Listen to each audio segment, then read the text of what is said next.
Good morning, all. Well, good afternoon in South Africa. I don't know where the rest of you may be. Maybe if you can just type it into the chat box. But thank you all for joining us for today's webinar. My name is Kumo, and I am a course advisor in our South African offices in Johannesburg. And today, our webinar will be presented by Dr. Namli. So if you can please just take a look at the instructions in front of you, please turn off any notifications just to avoid disturbances during the webinar, and you can turn them back on after this. So when it comes to the questions, we do have a Q&A chat box. You can type in your questions there, and myself or Dr. Namli will be able to answer your questions.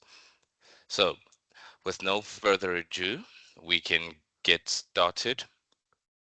And at the end of this webinar, you will get a copy of the slides as well as a certificate of attendance. So at the end of the webinar, there will be instructions as to how to obtain the certificate of attendance, as well as the slides and the video recording of this webinar. So please stay up until the end of the webinar to receive that information. So just to give you a little bit of a background about EIT. So EIT is an engineering specialist institution with industry-orientated programs that offer world-class Australia accredited education. And this is all thanks to our industry experienced lecturers and our unique delivery model. So this is exactly why we say this, because we are the #1 Australian provider for students' overall satisfaction in postgraduate engineering programs. And then we are also #1 Australia's provider for graduates in full-time employment, as well as top 3 for providers of quality education, as well as top 3 Australia's provider for student support for postgraduate engineering programs. So this is echoed by the awards we received last year in 2024, and that's for the Export Award for International Education and Training, as well as for West Australia. So today's topic is going to be concrete admixtures, life cycle assessment, and avoided emissions. Like I said, it will be presented by our lecturer, which is Dr. Namli. So with no further ado, Dr. Namli, could you please go ahead and introduce yourself and get started with the webinar? Thank you all for joining.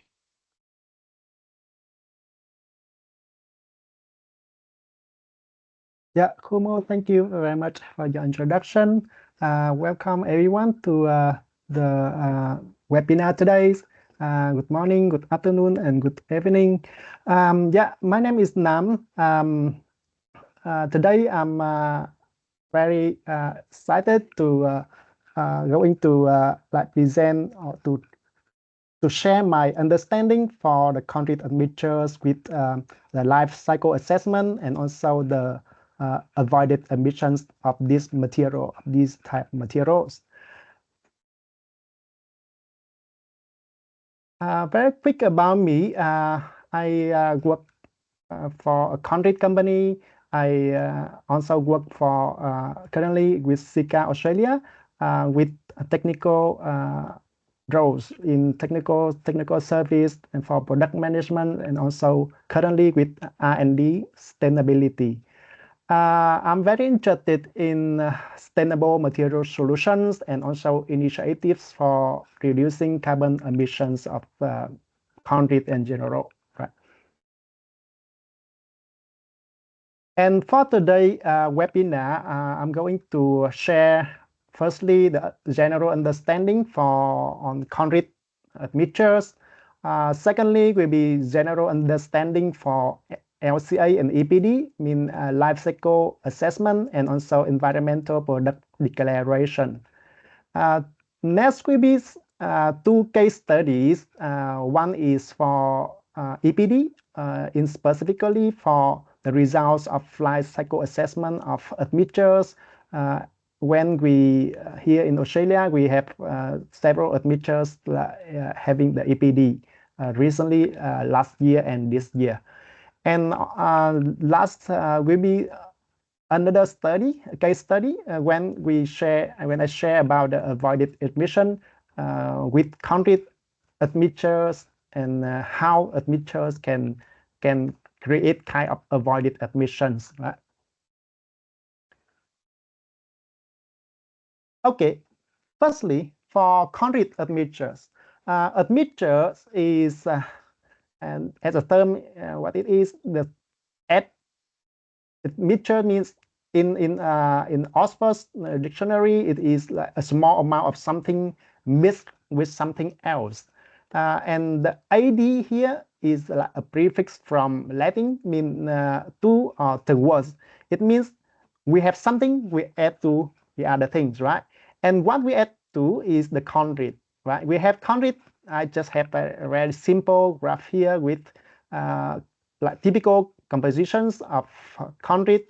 We have most of the weight is the aggregate, like quartz aggregate or fine aggregate, and fine aggregate means sand, right? And then we have cementitious materials. Nowadays, it will be, of course, with cement and also with other SCM, means supplementary cementitious materials. And next, of course, we need water to have all the reaction of this one, and admixtures will be something to add in that one, right? And typical doses for admixtures, how they quantify the amount of admixtures. Normally, they have the quantity by the doses of around 300 minimum, at least we have seen, and up to around 2000 millimeters per 100 kg of cementitious material. What does it mean? It means we quantify the admixture amount based on the cementitious materials, right? Let me pick the laser point. Sorry. Okay. Okay, and then if we take the weight of the admixtures and we compare with the weight, total weight of the concrete, it can be very small amount, very small, just around 0.03 up to 0.2% by weight of the concrete, right? Saying that admixtures is very small amount, and what can be the draw of this one, right? Draw of the admixtures, we can have different rows and with, or in other words, different types of admixtures, right? Based on Australian standard IS 1478.1, we have different types. The most popular one, I would say, is the all-range water reducing admixtures, including the water reducing admixture, WR. MWR means medium range water reducing admixture. HWR meaning high range water reducing admixtures. And minimum reducing the percentage of reducing water is 5%. What we know is when we can reduce the water amount, we can reduce the water to cement ratio, right? And that one will help to increase the strength of the concrete, right? This is the main purpose of these admixtures, right? And with different classes, different grades, we have different levels, right? Next one is retarding admixtures when we want to extend the set time of the concrete so that we have more time to work with, right? And minimum requirement is we retard the set time of 1 hour, right? Accelerating admixture is what can help to shorten the set time of concrete at least 1 hour, right? Of course, we can reduce more, but at least 1 hour reduction in the set time, right? And special admixtures, nowadays we have more and more types of special admixtures.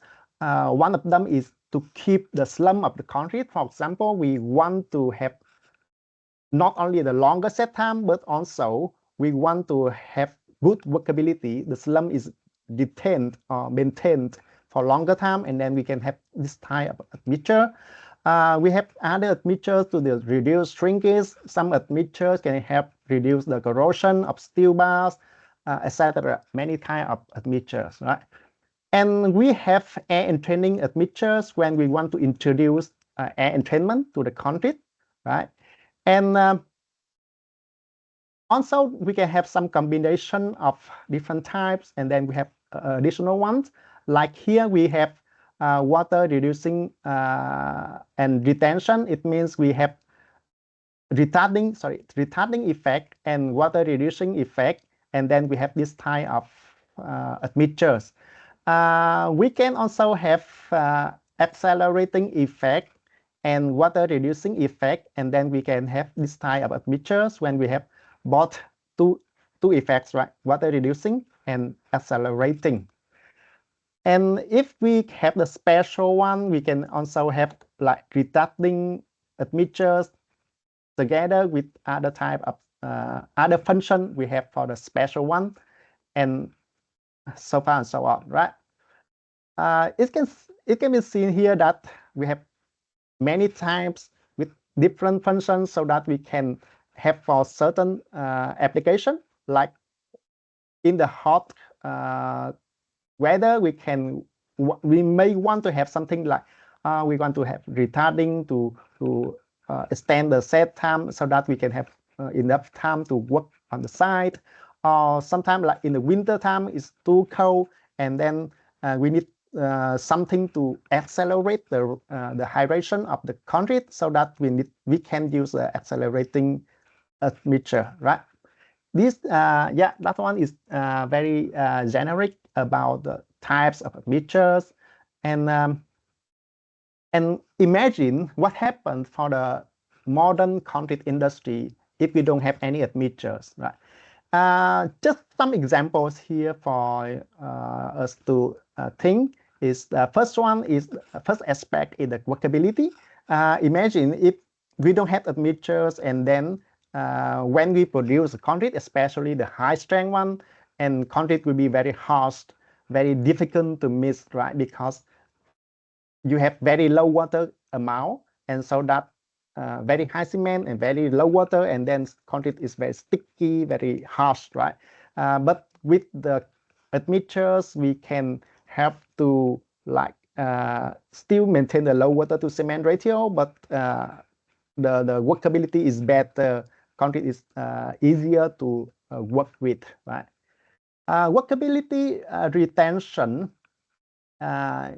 If we don't have admixtures, especially imagine like what we have previously, we only have some water reducing admixtures, we have accelerating admixture, but we don't have any special admixtures, and then we can reduce water, but after some time, the slump of concrete lost, right? It dropped very fast, like especially in the hot weather, and then you cannot control it. And imagine if you have a concrete truck and we have traffic jam, and then without the admixtures, concrete will die in the concrete truck, right? And then we cannot use when the truck arrives at the site.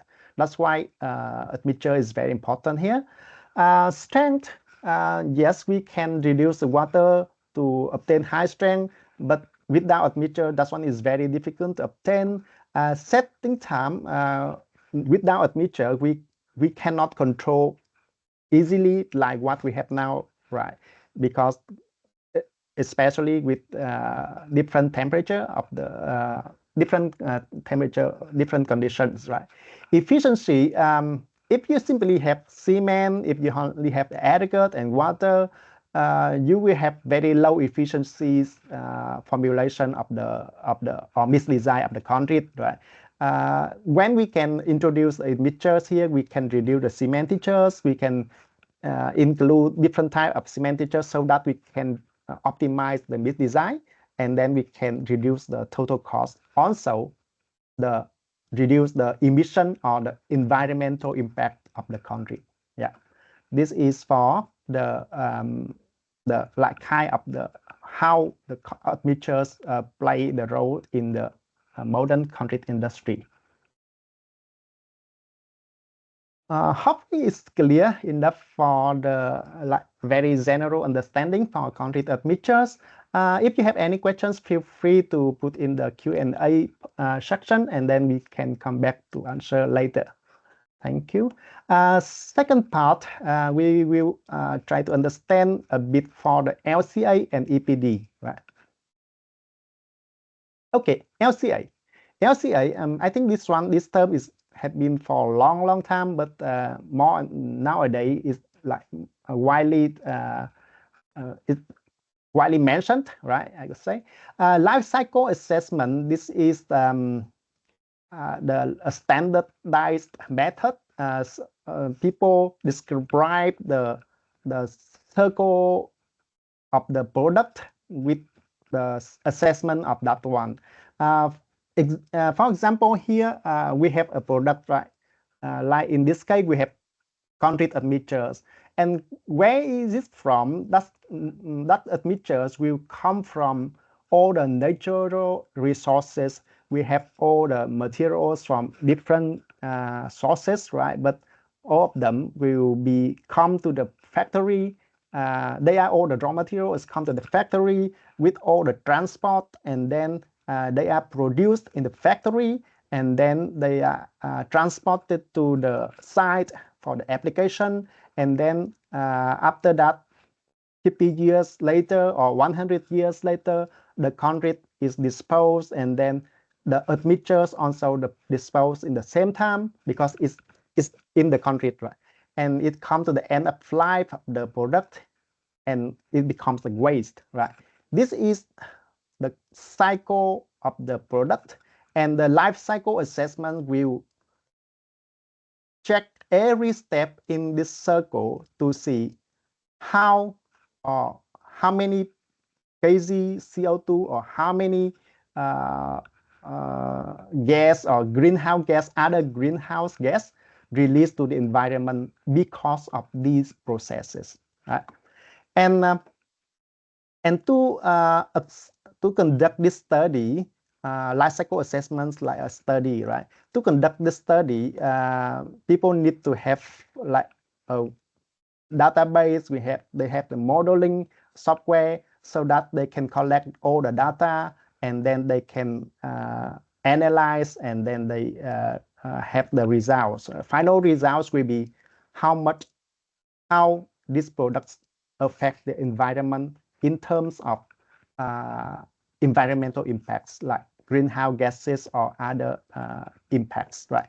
And the results of the LCA, the life cycle assessment, will be reflected in the EPD.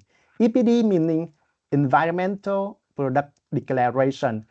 Nowadays, if you are in the construction industry, and then you will be heard a lot about this EPD. Like every site, especially the big projects, they always ask the supplier, do you have EPD for your product, right?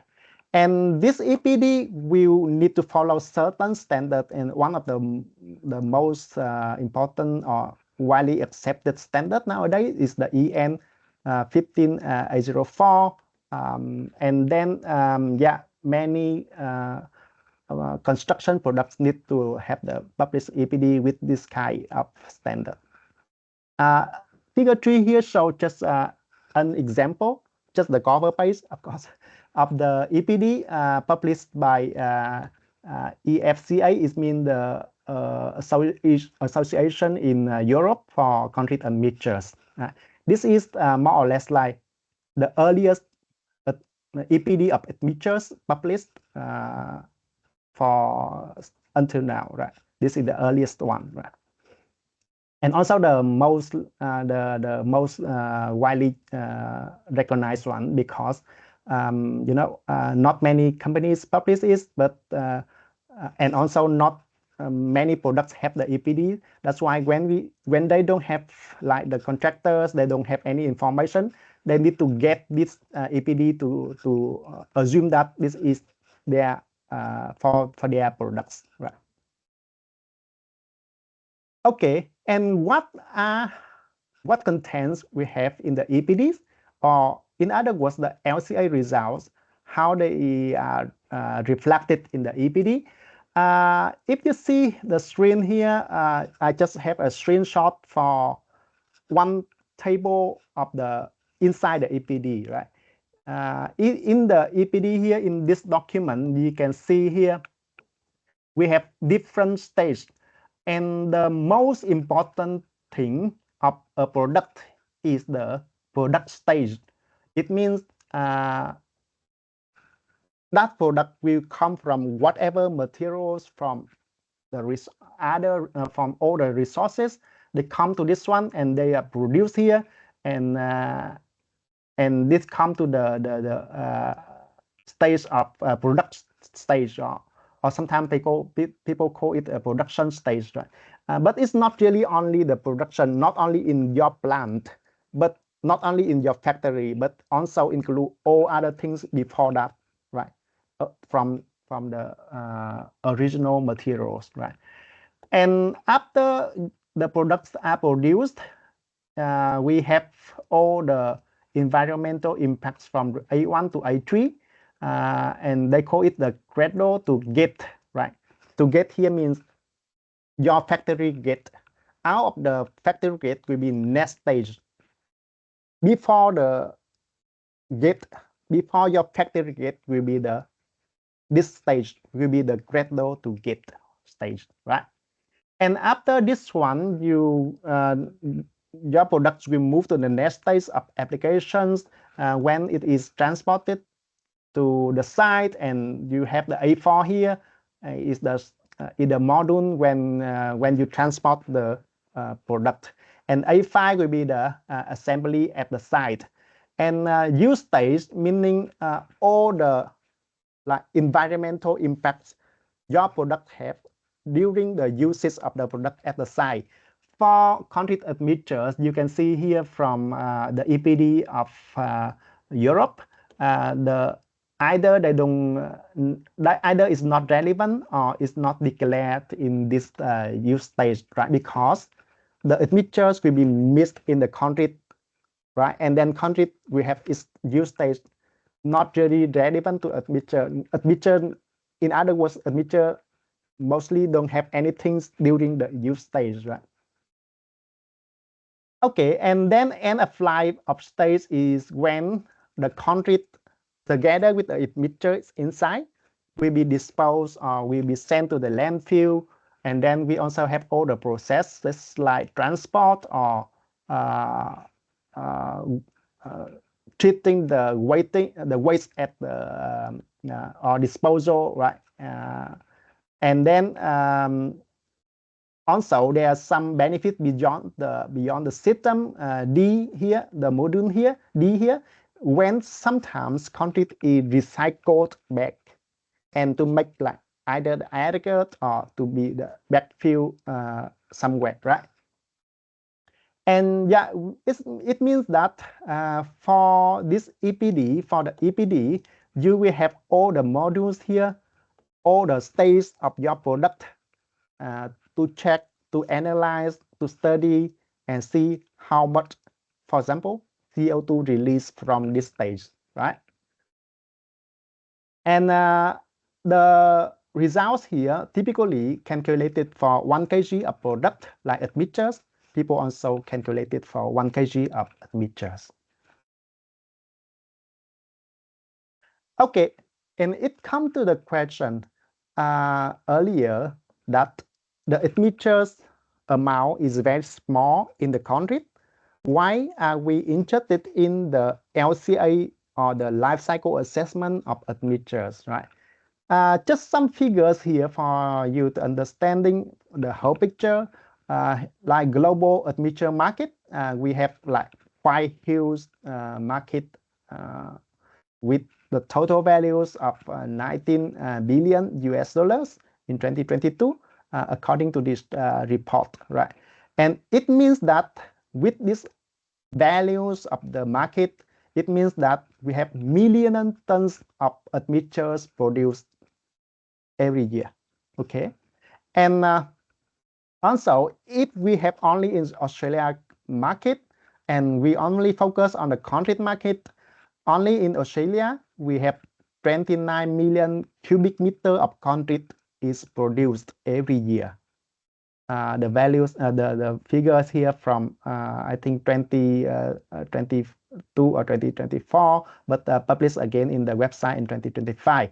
And then with this amount of the concrete, it means only in Australia we need at least 40,000 or up to more than 100,000 metric tons of admixtures, right? It means within Australia, we also produce a lot of admixtures for concrete. And with the amount metric tons of admixtures produced, not only Australia, but globally, it means we also release a lot of greenhouse gas, right? We also have a lot of emissions to the environment. We release a lot to the environment. And what happened? These greenhouse gases will cause the like warming, will make the earth more warmer, right? That's one is the fact. Everyone, every manufacturer need to be aware about that. We are producing, it means we are releasing the greenhouse gas, right? The problem is, the thing is how to minimize this one, because we cannot avoid producing. We must produce to improve, to build, or to have the economy developing, right? But we need to know, we need to think how to minimize the environmental impacts, how to minimize the negative thing, right? And one of the things is we need to have the EPDs. We need to publish the transparent information about the product with EPDs. And that's the reason why we have like increasing numbers of EPDs published, like not only Australia, but all around the world. And if you can see here in the graph, we can see initially we have some EPDs published by the Association of Admixtures in Europe here. And then after that, 2023, we have some more also from this association. And 2024, we have many more from not only Europe, but also here in Australia. We have many admixtures published EPD, right? And we also have some EPDs for admixtures published from Asia and from North America, right? And the number will be increasing more, right? And if you can see in the figure 5 here, different types of admixtures are published. Of course, the most widely used admixtures is the water reducing admixture. It can be the low range, it can be the mid range, it can be the high range water reducing admixtures, right? More than half this type of admixtures.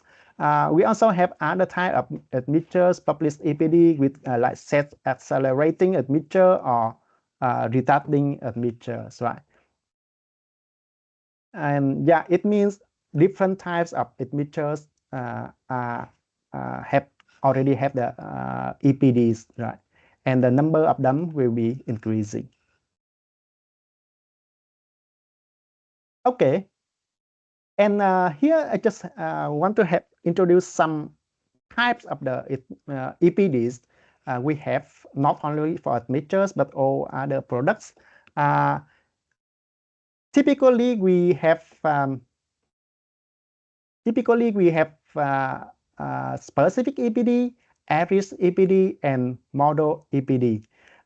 Specific EPD is when the EPD is for only one product, right? And we have only one product here, right? And specific EPD is normally in one country only, and the environment impact will be the specific one. Like here, right? We have one product, one admixtures. It can be produced in different factories of the same company, but only one product. And the environmental impacts of this product will be very specific, right? This one is only for this product, right? The results, I mean the CO2, right, will be very specific one, right? The next one will be the average EPD. Average EPD meaning we have different types of or different products, many products, right? And when we have different products, it can be produced in different factories or the sites, and then we need to have the average one, right? It means the results, meaning, for example, the CO2, the quantity of CO2 of 1 kg of products will be the average one, right? Somewhere average here, right?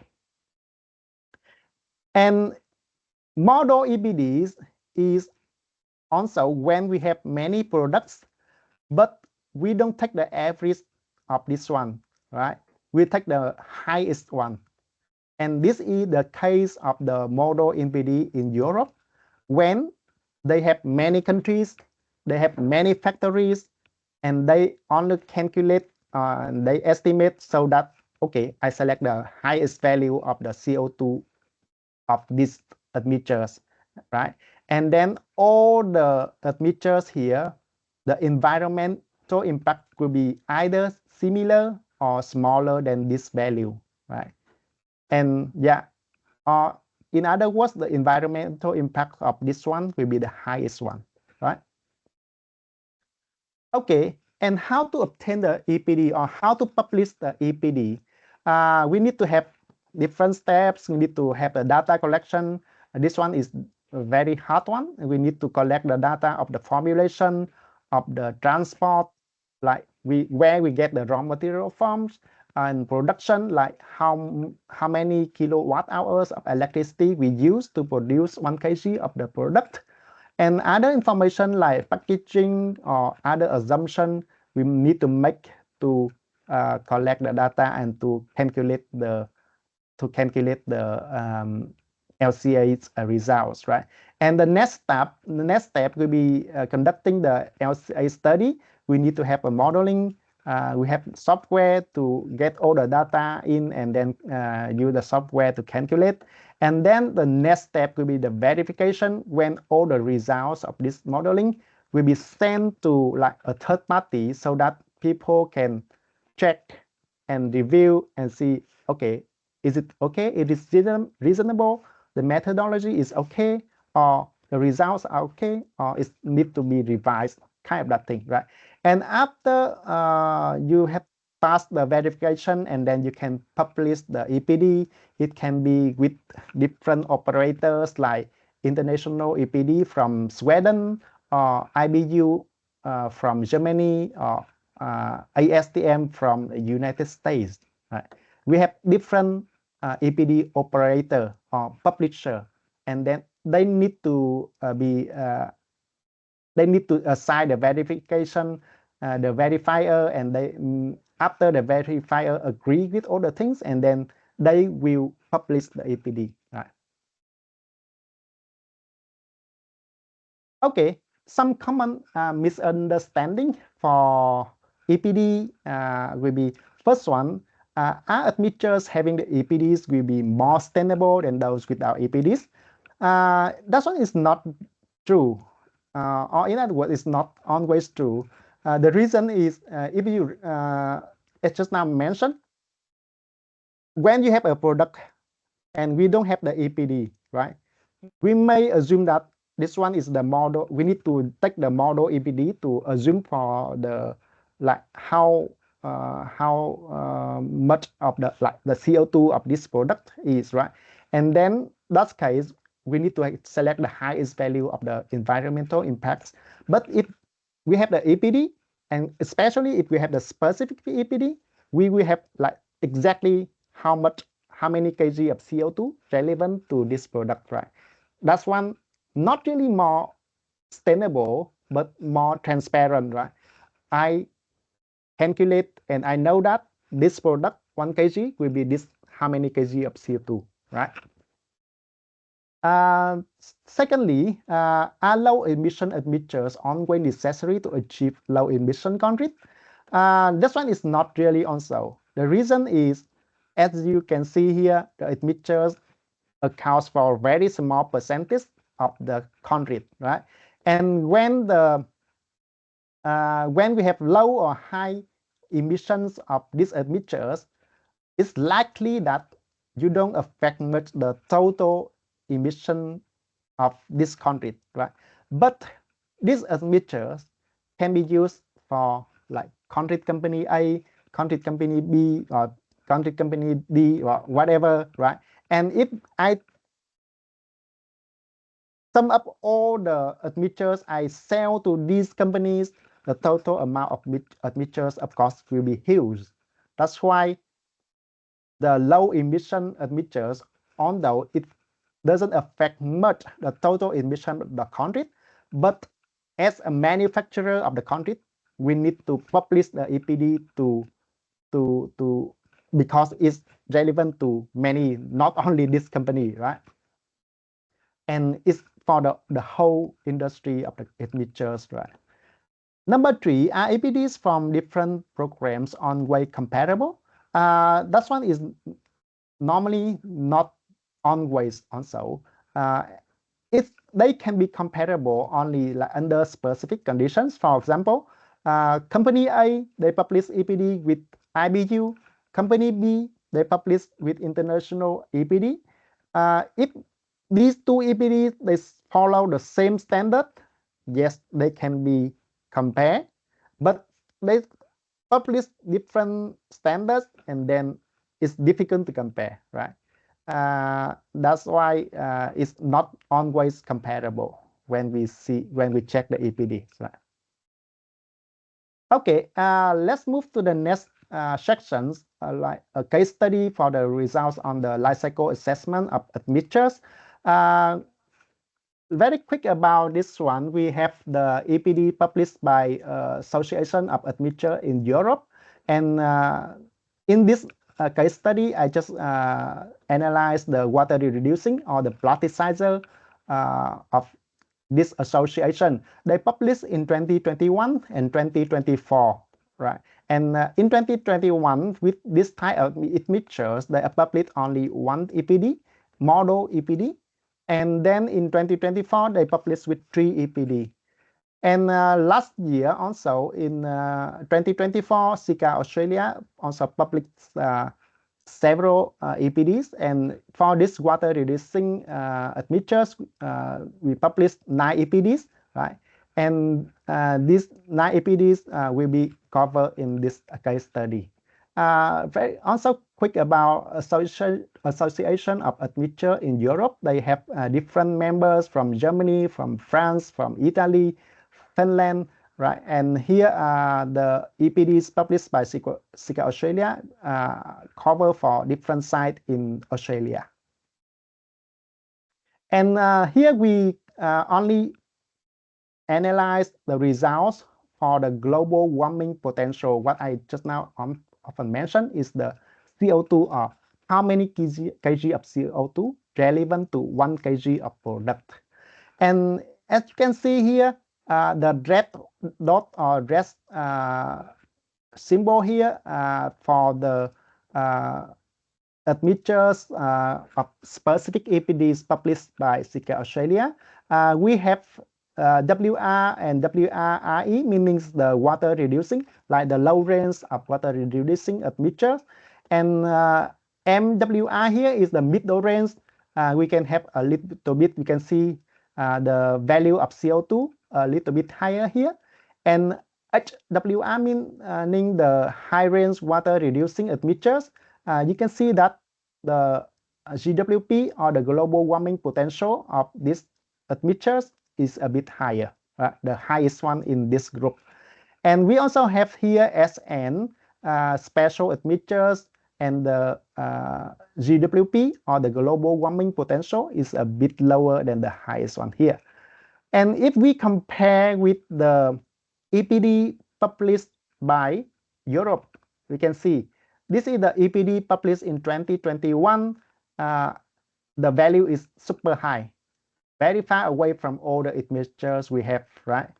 In 2024, they published 3 types of admixtures. One is the mid-range. You can see here is slightly higher than the one in Australia. The middle range is also a bit higher than the middle range in Australia, and the high range more or less like quite similar to the high range in Australia, right? And as we know, the model EPDs generally provide like highest value of global warming potential than specific one, right? But from this graph, we can also see that admixtures with higher like reaction, like more reaction or more reactivity, will be like with higher global warming potential, right? But it doesn't mean that we should not use the high range one, right? Because when we use the high range one, we can use like lower doses, and it's not necessary like higher environment impact for the concrete. But for the product itself, it can have higher one, right? Yeah, and then we can now move to the next case study for the avoided admissions with admixtures. What is avoided admissions? This concept is when we have the difference of like the greenhouse gas emission between 2 scenarios. The first scenario is as usual. It means, for example, for the concrete, we have the normal concrete, we have the normal admixtures, normal cementitures. And the next scenario is when we have new admixtures, new solution, and then we can have lower emissions of the concrete. And the difference between these scenarios will be the avoided emission. It means we can have reduced the emissions of the concrete by a solution. And this avoided emissions, sometimes it is referred to as the scope 4. And what is scope 4? Why we have the scope 4? Because we have previously will be scope 1, 2, 3. And what is scope 1, 2, and 3? I have here very quick introduction about this one. For example, we have admixtures, right? Admixtures, we have the life cycle assessment of admixture here. And then we can see that, okay, to produce these admixtures, we need to have the electricity, we need to have the fuel, and we have all the raw materials, all the transport. All these things will be reflected in scope 1, 2, and 3 of the manufacturer's inventory. It means that as a admixtures manufacturer, the company need to account or need to responsible for all the scope 1, 2, 3 they are with. Like here, we have scope 1 is all the fuels we burned in the factory. Nowadays, we don't burn much in the factory, of course, especially like concrete admixtures manufacturer, they don't burn much fuel, right? But maybe it can be just a little bit of gas, or even the vehicle, the company vehicle, like the car we drive, if that one belongs to the company, and then we need to account for that fuel we burned with that car, right? And scope 2 is all the indirect use of electricity. When, of course, we need to use electricity a lot, and the emission relevant to electricity will be reflected in scope 2. And scope 3 is all other things like the raw materials, all the services we have. For admixtures manufacturing, typically scope 3 will be the biggest one. It means we have all the things from other parties, and what we can control is scope 1 and scope 2. What we can control directly is scope 1 and scope 2, like we use less fuels, we use less energy, right? But scope 3 is not really directly in your hand, right? But with this greenhouse gas emission inventory, you need to be responsible for this one. And for this one, you need to optimize formulation, optimize all the manufacturing processes so that you can reduce the avoid the emission of the company, right? And this one is scope 1, scope 2, and scope 3. And the scope 4, some people call it like scope 4, will be the avoided emission. It means avoided emission will not in the scope or not directly in the responsibility of a company. It is more for other companies, right? But it will be something you need to think about that so that you can help the industry or you can help the market, right? That's why we have the term of scope 4 sometimes, but the more accurate way is to call it avoided emission. And we have a case study here for avoided emission when we have a typical concrete. I would say like admixture 1, when we use as the dosage of 0.1% in by weight around 700 or 800 millimeter per 100 kg of per 100 kg of cementitious material. And nowadays, all the concrete companies use the SCM like slag or fly ash, right? And then in this study, assume that people use about 20% of the slag or fly ash, like we could say it's a typical percentage of SCM. And then we have concrete, say around a grade of 40 megapascal. And then for the next solution, we have admixture number 2, very similar doses, very similar amount, and we can use higher SCM, up to around 60 or 70% of the slag of fly ash to replace the cement. And then everything else will be the same. And with this change or this solution, admixture number 2, the new solution is admixture number 2 will help us to use higher SCM percentage. The reason is if we use only admixture 1 and we cannot increase the percentage of SCM. When we have very high percentage of the SCM, the concrete will be like slump drop very fast, or the strength is not that high, and it's very sticky. And that's the reason why concrete company need to think about or want to have the solution for higher SCM, right? And with this solution, we can reduce around 35% of the global warming potential of the concrete from very high values here, around 300 something kg CO2 per cubic meter of concrete. Now we can reduce 35%. This is because of this solution. And of course, the global warming potential of admixtures still very small, but it can contribute very big reduction in the global warming potential of the concrete. Okay, let's wrap up some information here. Firstly, we can see that the concrete admixtures accounts only very small percentage in the concrete, but it plays a very crucial role in the modern concrete technology, right? And also, we can see that there is growing interest in the life cycle assessments of the admixtures, considering the total volume of the industry, and also the crucial role of the admixtures in the concrete. And the next thing we can see that published EPD with life cycle assessment study is not a simple job. It's very complicated job.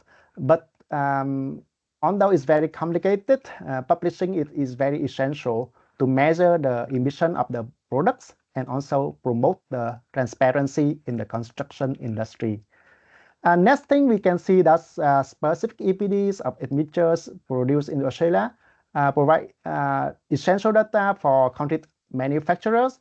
After we have the EPDs for admixtures in Australia, the concrete supplies here don't need to use the results from Europe, right? And product formulation is the key factor in the environment impact of admixtures. That's why the admixtures manufacturer need to like work hard to optimize it so that you can reduce the environmental impact of the product, but maintain the performance of the product. And then last one, but not least, is the avoided emission.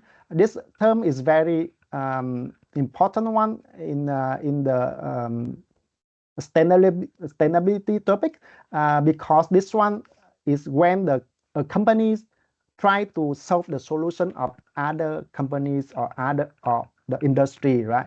And the avoided emission will fall outside the emission inventory of the manufacturer, but it's very important, right?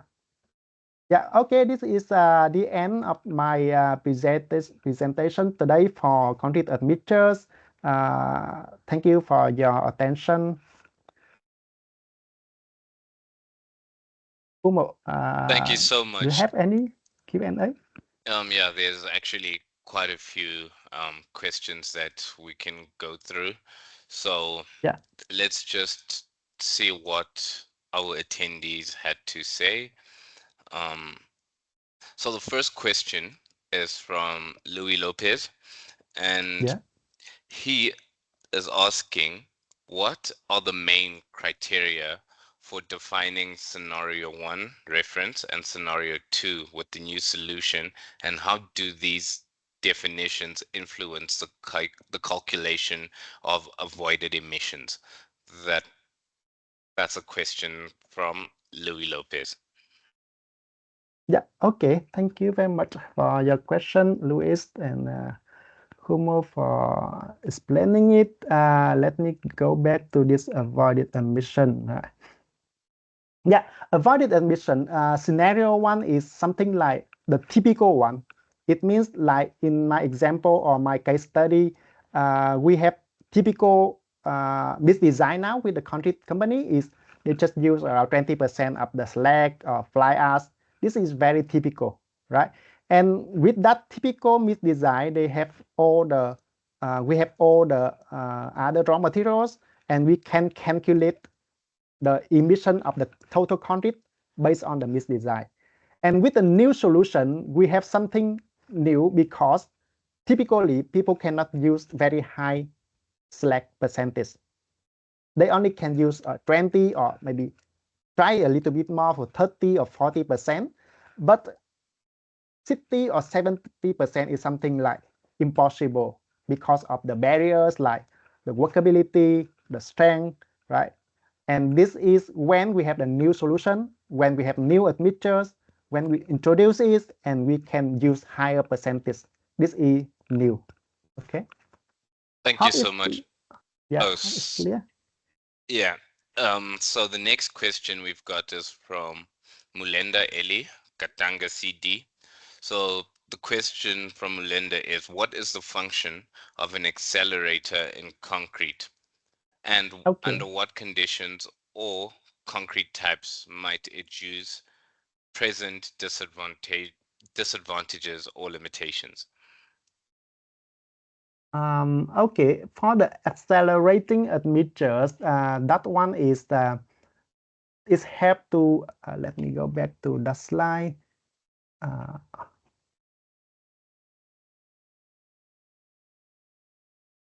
Here, right? Accelerating admixture is basically it reduces the set time of the concrete. It means typically maybe we need to have 5 hours, 6 hours to concrete to like set or harden, right? But set time will make it faster. Right? For example, around 3 or 4 hours, it can set. It means you can reduce the waiting time so that you can have earlier strength of the concrete or shorter time of the shorter waiting time, right? And the second part of this question is the second part is, and under what conditions or concrete types might it use present disadvantages or limitations? Okay. use present disadvantage. Okay, disadvantage and limitation. I guess this one's for the accelerator, right? Yes, it can have some disadvantages. Yes, to be honest, you have disadvantage and you can satisfy the other thing, right? For example, if typically when you have the accelerator and then the final strength typically is a bit lower than the typical one, right? For example, if that country we have like 40 MPa at 28 days, but when you use accelerator, it can be slightly less, like 38, 39 or something, right? 39 point something, right? This is the first one. The second one is if like in the hot weather and you also use the accelerator, the hydration occurs very fast and it can have some problems with cracking or kind of that thing, right? That's why if we need to consider properly like whether we really need accelerating for like to push it happen faster. Yeah, hope it's clear for you. Thank you for your question, Linda. Thank you so much, Dr. Namli. And then the next question, Louis Lopez, we've answered one of your questions, so we're just going to go quickly to Bellarmino and just answer that question about the use of admixtures. The use of admixtures can influence on the economy of a small construction. How can it impact in a small construction? So I'm guessing Okay. I'm guessing the question is about the influence on the economy of the admixtures for small constructions. Yeah, okay. Yeah, I think nowadays admixtures is not only used in the last project or last site. It can be like small site. I think like people can produce like small can make can build a house or kind of thing. They can also use concrete. Without admixtures, we still have the concrete. Of course, we have concrete for 100 years or something. But with admixtures, of course, we can improve the properties of the concrete. Can have higher strength. We can have like less cracking issue, and then that case we can use admixtures. I think the whether the project or the site is large or small, it doesn't affect much whether we can use admixtures or not. But of course, like small projects, we may need something like different packaging so that we can adapt this requirement. Thank you so much. And then I think Yeah, we've thank got you. time for 2 or 3 more questions. So Yeah. the next question is from Tony, and Tony is asking, are there standardized LCA tools or databases specifically for concrete admixtures, or is data often estimated? Yeah, okay. Thank you for your question. It's a very good one. Thank you, Tony. Yeah, the database for the LCA in general is like the generic one. The generic one, but they need to update it or they need to revise it, to review it like properly around every year annually, right? And this database will be managed by some specialists in the like the companies who responsible for life cycle assessment, not from user like concrete admixtures manufacturer. And these specialists will ensure that the database is like accurate, right? The next thing is for are they specifically for concrete admixtures? Yes and no. Some companies they have like very general tool or software to calculate the life cycle assessment of admixtures. But like here in Sika, Australia, we used like a specific tool designed for the concrete admixture so that it can use all the data is very specific for concrete admixtures, and that's one also we have some like automation so that it can reduce the modeling processes. Yeah. Thank you so much. So I think we could only have one more question. That's how much Yeah, time allows us. So yeah. we'll take one from Morobe Walter Tiroyayona. And his question is, in order to ensure that two EPDs from different programs can be reliably compared, what specific checks should be done given differences in PCRs, background data, and regional assumptions? Yeah, thank you, Morobe. I think Morobe has a good background for the life cycle assessment. Yes, in order to compare the two EPDs, as you mentioned, we need to have like comparable program or PCR, right? And also, of course, as I mentioned earlier, we need to have they need to follow very the same standard like EN 14. 04078 and also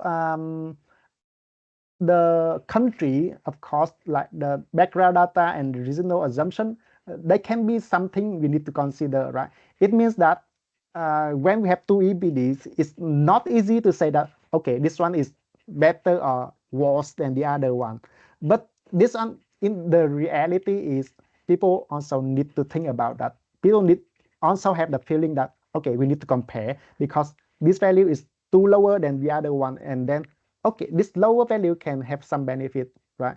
But as I mentioned also, the performance is also something very important to consider when we consider two products, not only the global warming potential or other environmental impacts, but the performance, right?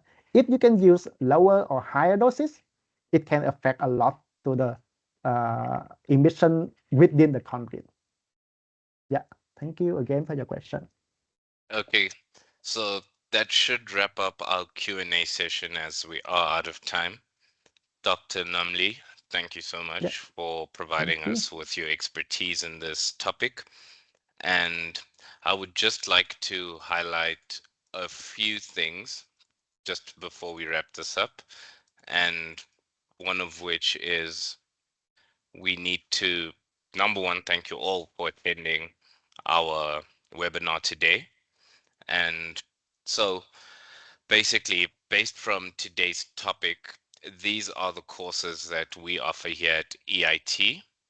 And you can feel free to reach out to us on our website or book a call with one of our course advisors if you are interested in any one of these following courses that we're offering, which are related to concrete admixtures and so forth.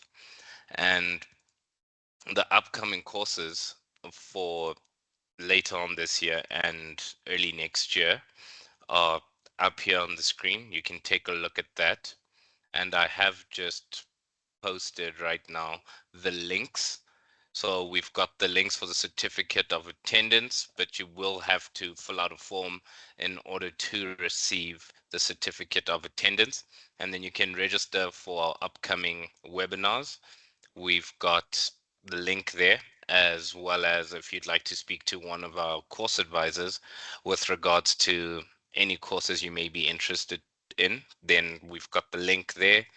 And then the course schedule is basically a link that shows you all the courses we offer. And then, yeah, thank you all for coming through. So as you can see on the screen, there is a link and a QR code for the certificate of attendance.